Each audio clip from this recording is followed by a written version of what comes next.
Hi friends, ఈరోజైతే మేము sandwich లాంచ్కి వచ్చేసాము. మా గల్లీ గ్యాంగ్ అందరు కలిసి. మా వాళ్ళు అయితే ఫుల్ ఆకలి మీద ఉన్నారనమాట. ఆల్మోస్ట్ ఒక 40 minutes వరకు వెయిట్ చేసాము అక్కడ. లంచ్ టైంలో వెళ్ళాం కదా, అందుకే ఫుల్గా ఫిల్ అయిపోయి ఉన్నారు.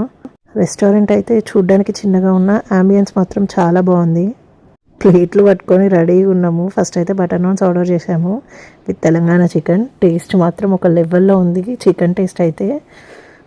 ఇంతకీ దావత్ ఎవరు ఇస్తున్నారో చెప్పలేదు కదా, మా శివాని ఫ్రిడ్జ్ కొన్నదని చెప్పేసి దావత్ అన్నట్టు. బటర్ నాన్స్ తినేసి బిర్యానీ ఆర్డర్ చేసాము, జంబో ప్యాక్. ఇగో వచ్చింది. లెగ్ పీస్ల కోసం కాసేపు గొడవ. పిల్లలు ఉన్నారు కదా, పిల్లలతోని అట్లనే ఉంటుంది. నాకు లెగ్ పీస్ అంటే నాకు లెగ్ పీస్ అని. ఎగ్స్ గురించి కూడా గొడవే. పోనీలే, ఇక తల్లులమనంటే సాక్రిఫైస్ చేసేయాలి కదా.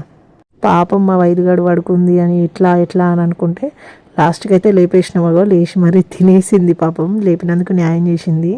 ఇక బిర్యానీ టేస్ట్ విషయానికి వస్తే నెక్స్ట్ లెవెల్. ఇగో ఏం లేకుండా అట్లా తినేస్తూ ఉన్నారనమాట, ప్లేట్లు కూడా ఊడ్చేసుకొని. ఏంది శివాని అని అంటే ఫుడ్ని వేస్ట్ చేయొద్దురా అని చెప్పేసి అన్నది. కూల్ డ్రింక్స్ కావాలి అంటే ఓన్లీ 3 bottles ఉన్నాయి అని అన్నారు. సర్లే అని అవే కొన్ని షేర్ చేసుకున్నాము. లాస్ట్ టైం అయితే సోంపు అయితే నింపేసుకున్నారు, ఈసారి ప్యాకెట్లో ఇచ్చిర్రు. లాస్ట్కి మాది ఫైనల్ టెస్ట్గా గ్లాస్ వాళ్ళకి కొట్టేసింది. సరే గ్లాస్ పగిలినందుకు బిల్ పే చేస్తాము అని అంటే, లేదు మేడం అవసరం లేదు అని అన్నారు. పోర్లే అని చెప్పేసి వచ్చేసినాం. ఇంకా ఇగో ఆటోలో రిటర్న్ అయినాము. రెస్టారెంట్ అయితే ఇంటి పీస్లో ఉంది. ఎవరైనా విజిట్ చేస్తుంటే కామెంట్ చేయండి.